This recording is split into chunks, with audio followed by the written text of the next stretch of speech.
innings alone. Tricia Ford in her third year, having her best season yet in College Station. She's won nearly 75% of her games since arriving here.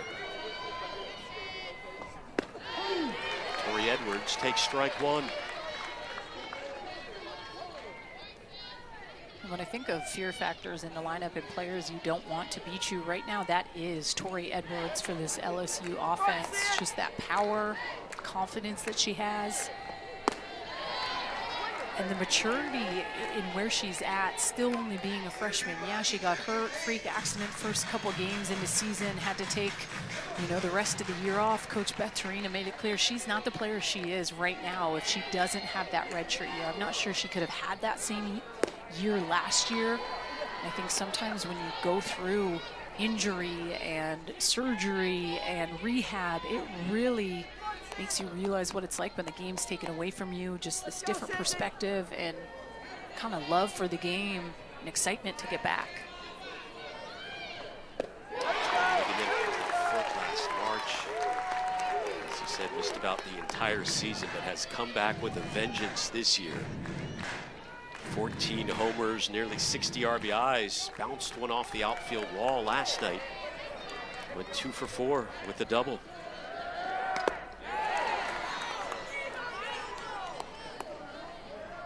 One more RBI for Edwards will tie the LSU freshman record, and she's still got plenty of the season to go.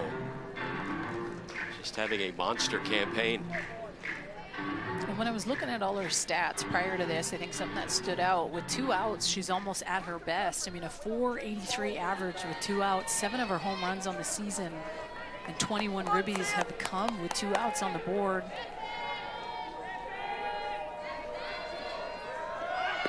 Runner is going, doesn't matter. Called strike 3 to get Edwards to end the frame. The freshman left.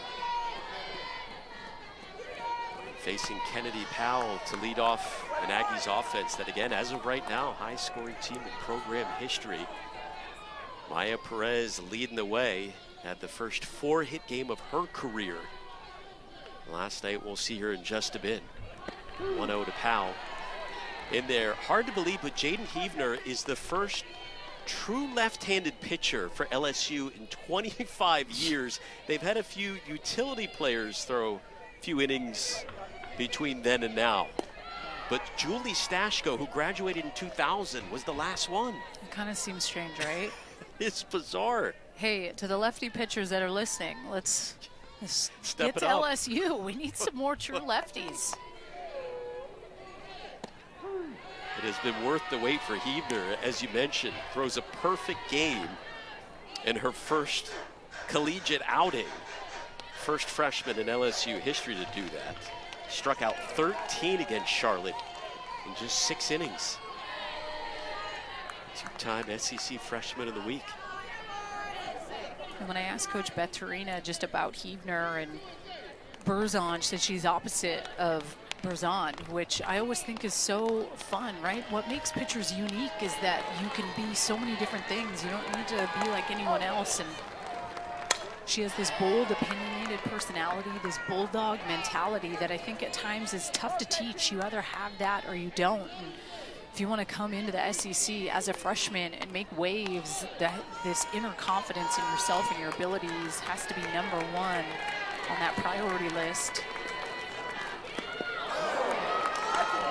Powell.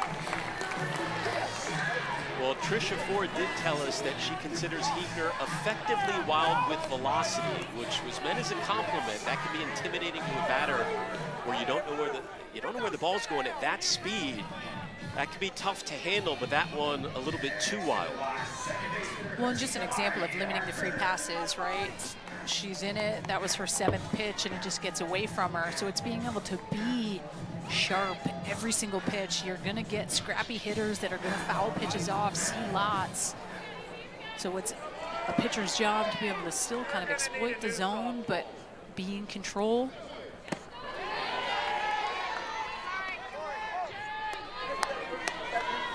Big cut there from Amari Harper, a player Tricia Ford used to refer to as her silent assassin because she was always overlooked in the lineup. Not this year. She's top 25 in the country in batting average. Hitting .542 in SEC play. No one is overlooking the junior.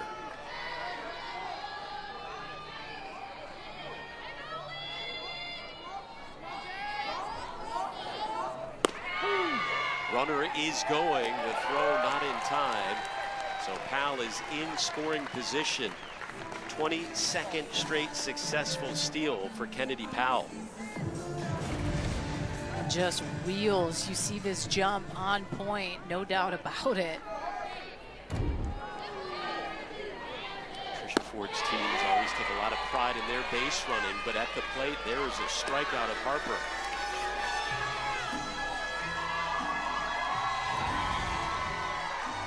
Really good job by Heavner. Pitch elevated a little bit, curveball on the outside part of the plate.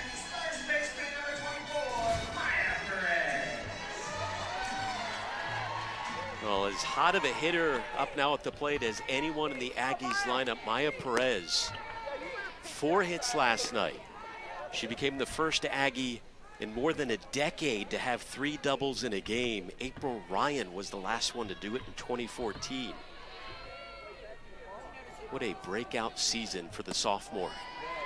When I got a chance to just talk with her briefly while they were hitting BP, and I walked up and introduced myself, she kind of had like deer in headlights, like, oh God, she's gonna talk to me. I'm like, listen, I got one question for you. Like, I need you to tell me kind of the difference from last year to this year and what kind of got that going. And she said, well, I'm getting a whole lot more opportunities this year, but that Texas Super Regional and that hit, and then also realizing that sometimes you have to have those conversations with yourself where you have to be better. The work has to be put in. And listen, Coach Trish Ford made it clear, this young lady played the highest level of travel ball possible, but there is such a difference your freshman year of adjusting to so many things, not only playing the game at a higher level and a different pace, but you're away from your family, your people, your routine. So she definitely took the time in this off season to put that in the forefront of her mind, and the numbers are insane. It's incredible to see the jumps.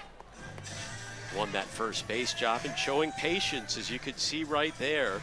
Reaches again with the first walk issued today by Heavner. So 2 aboard, just 1 out for Mac Barbara in the cleanup spot.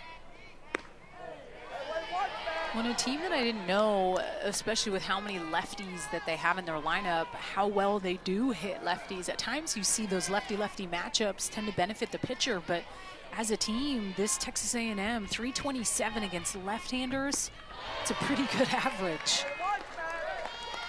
And these are the batters that are doing it, Perez and Barbara. About a month ago, Mac Barbara was hitting .270. Since then, she's reached in 14 straight and hit nearly 400 in SEC play. That was a home run swing, but a miss.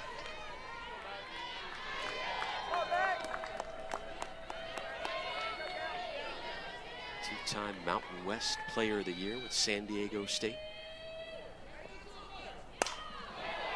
There was actually that Auburn series where Coach Trish Ford sat her out for the first game of that series, and that does not feel good. I think sometimes it takes those moments of like, dang, that doesn't feel good in my gut. Like, this does not feel good. I have to figure out how to make changes, and she completely has. And Coach Trish Ford said she's getting out of her swing habits. She's swinging at pitches that she's not zoning in on.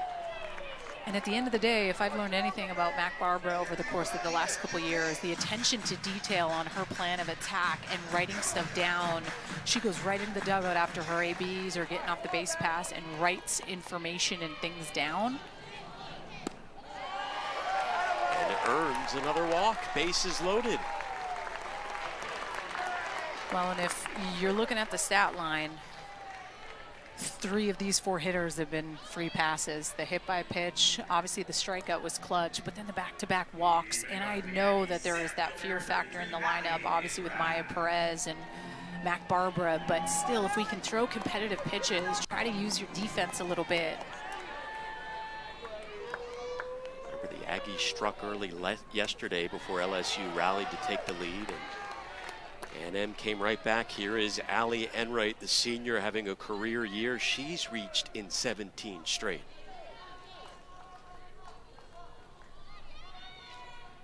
And time is called. So the freshman Heavner hit the leadoff batter, Powell, has walked Perez and Barbara, and the bases are full of Aggies, which prompts a meeting in the circle. And the one thing I can say about Coach Beth Torina, I got the opportunity to play for her. She had coached me in the MPF with the USSSA Pride. She's cutthroat, and she'll tell you how it is. And sometimes that may make you feel a certain way, but I would rather be told that I need to be better than anything else. I don't need fluff. I need you to come out and tell me that, hey, like, you just have back-to-back walks. Like, there's things sometimes that make you uncomfortable, but you want to be better for your coach, for your teammates. And sometimes those are the conversations that need to be had. It's not as much about, hey, make me feel good right now. It's make me feel like I need to be better. And that would be the conversation that I would be having if I'm going out with her. Hold her to that higher standard. Beth Torina, fresh off career victory number 700 on Wednesday night, the win over Louisiana Tech. But that's the furthest thing from her mind right now. And I think she's definitely talking about maybe those lefties that are hanging over the plate a little bit. Maya Perez, Mac Barbara, you saw Kennedy Powell who got hit. I don't mind that approach by Texas A&M. I want to get a freshman rattled. That would be my goal. We're hosting. We haven't forgot we got swept. We have a freshman in the circle. I want to force her to have to be able to hit good spots. So I'm going to get on the dish and I'm going to say, hey, if you hit me, you hit me. But I'm also going to put more pressure on you. But I like Coach Beth Torina going out and having that conversation with the Blue and just saying, hey, don't let them hang over the plate. Don't let them get away with that. It's interesting you bring that up because the Aggies have now been hit 49 times this year. That's fourth most in the nation. Certainly not a coincidence, right? No, not a coincidence. They get on the plate. They don't fear getting hit. I do believe, Alex, if you take the Evo shield off, yes, maybe we chop the hit by pitches in half. Are you a fan of banning that, of getting rid of that? I like that it protects your elbow, but I don't like how many more hit by pitches there are in games at times. Spoken like a true pitcher. That one misses low and away, and that will walk in the first run of the game. 3 consecutive walks now.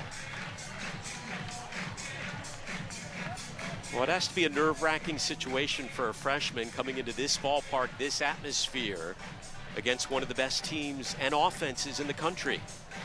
It is, but this is what you sign up for. This is when you get the opportunity to play for LSU or Texas A&M or an SEC program. Every single weekend is cutthroat. Every opportunity, at times you're going to feel uncomfortable, but what makes you rise to the occasion? Hey, we've put in the work. I've done what I need to do. It's more so having that confidence to be able to battle through that. And you can just tell right now, struggling a little bit, finding pitches she can get consistently for strikes. Which is interesting. Again, had one of the better strikeout to walk ratios in the conference coming in. As that one misses the appeal down to third. No, freshman KK Dement at the plate. Already has 2 grand slams this year.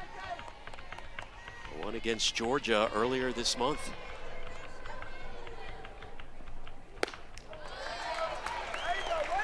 (3-1) with the bases loaded.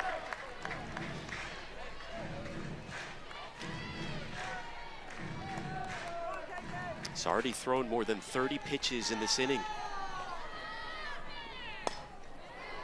Count goes full. What a team Tricia Ford has put together this year for the Aggies, as there is action in the LSU bullpen. Emily Casanova. For A&M, they're currently on a 10-game winning streak. Good shape so far to start off game 2 here in College Station. A&M in the hunt. Make the first appearance of the Women's College World Series since 2017. And they've been so good in this ballpark this year, Danielle, 21-4. We saw last night, didn't get rattled at all after trailing early. And another walk to bring in a run. 2-0 Aggies.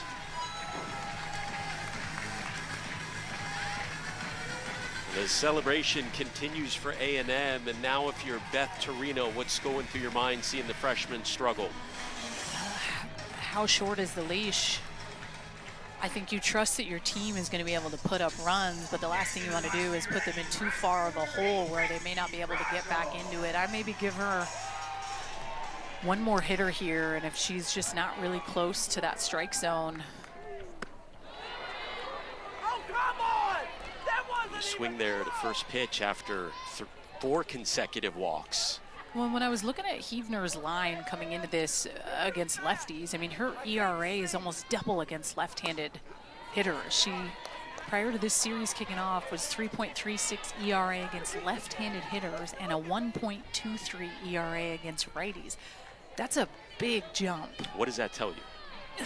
It tells me that I feel like she just doesn't have as much confidence maybe going inside on those left-handed pitcher or a hitter, excuse me. I think she obviously has that good curveball, but you don't see that as much. You see lefty hitters tend to struggle and have lower averages against left-handed pitchers just simply because they don't get as many reps as you do against righties.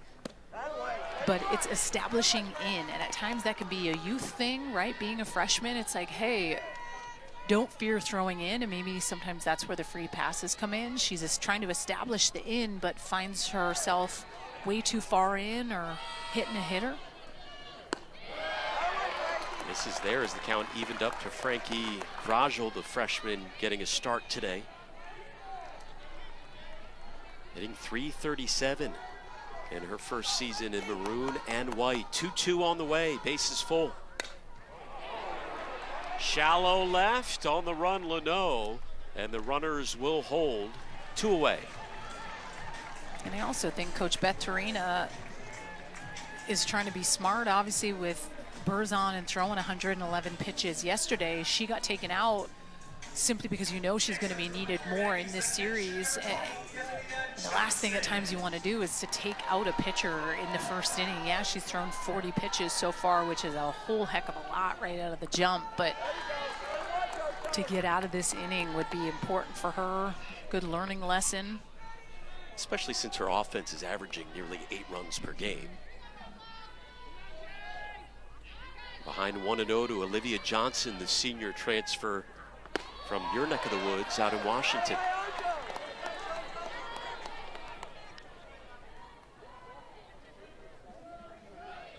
Went 2 for 2 last night, splitting time with Grayson Coleman.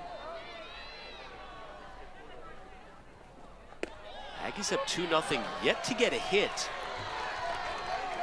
But they have 4 walks and a hit batter that has brought in 2 runs.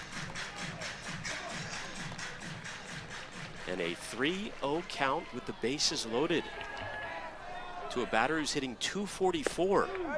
Well, and that's what I'm going to say. As a pitcher, it's needing to be in tune with who's up and the situation. There's certain hitters that you're going to face that whether or not they're freshmen or whether or not their averages aren't great, those are the players for sure that you just absolutely need to hammer and attack. And just seeing the struggles a little bit. That is 5 walks in this inning and a hit batter for Huebner. 3-0 A&M. You see that Olivia Johnson is off the plate. I mean, that pitch is right down the middle, Alex. I know that Bergeron is set on the inner half, but I think that's missed by the umpire behind the plate. I think that needs to be a strike. Well, just like last night, the Aggies out to a 3-0 lead.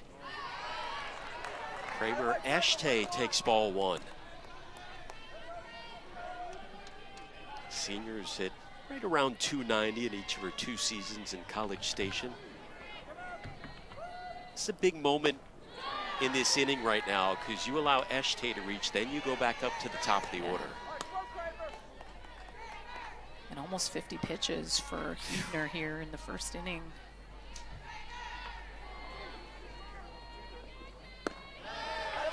And this is not always the case, but there may be a little bit of nerves. You can just tell with her maybe not being as crisp with her pitches being elevated a little bit, not necessarily overthrowing, but trying to deal with maybe that uncomfortable feeling. And there is nothing worse, I tell you, than being out in the circle and feeling like you need to throw strikes, because then you're pressing and then you're telling yourself you need to throw strikes, and you start going down this rabbit hole instead of being loose, relaxed, just trying to rip it and hit the zone. This one launched into the gap in left center, past the glove of Leno. Here comes one run, a second, and a third is safe. That'll be a 3-run double off the bat of Kramer Echte. Into the bottom of the first inning, LSU has put in a new starting pitcher, Ashley Vallejo. The senior transfer from McNeese State takes over for Jaden Heavner. And damage control at this point. I think it's so important for Vallejo to just come in and try to get them out of this inning. The athletes have been out there for a long time, almost 50 pitches thrown by Heavner, a lot of free passes. And when I see that, my job is how much damage control can I play? Throwing strikes, establishing that piece right out of the zone. This is an LSU team that allowed 12 runs last night. That was their most runs allowed in an SEC game in 3 years. And they have allowed 6 runs so far in the first. You look at this Aggies offense. They came into today having scored 12 runs in each of their last 2 games, going back to the finale of that Georgia series. And they just refused to cool off. Here's Kennedy Powell at the plate. Echte on second. She takes one into shallow left center. That'll reach. Here comes Echte. 7-0 Aggies. Unreal.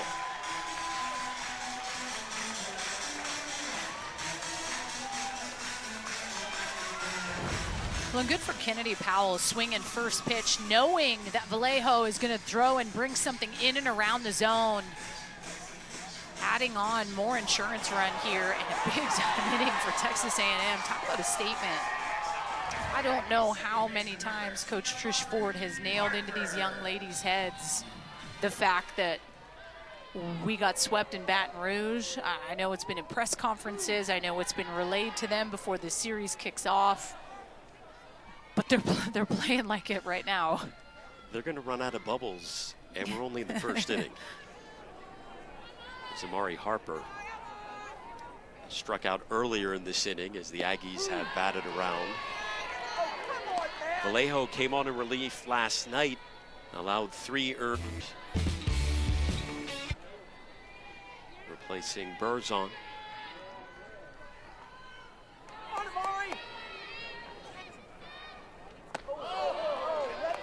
And this is upstairs. When Ashley Vallejo, she's going to go upstairs with that rise ball, has a little bit of a screwball as well as changing speeds. She has that changeup. We saw it a good amount in yesterday's game. Swing and a miss. Runner is going, but it shouldn't matter. That finally ends the first inning, and what a first frame it was for Texas.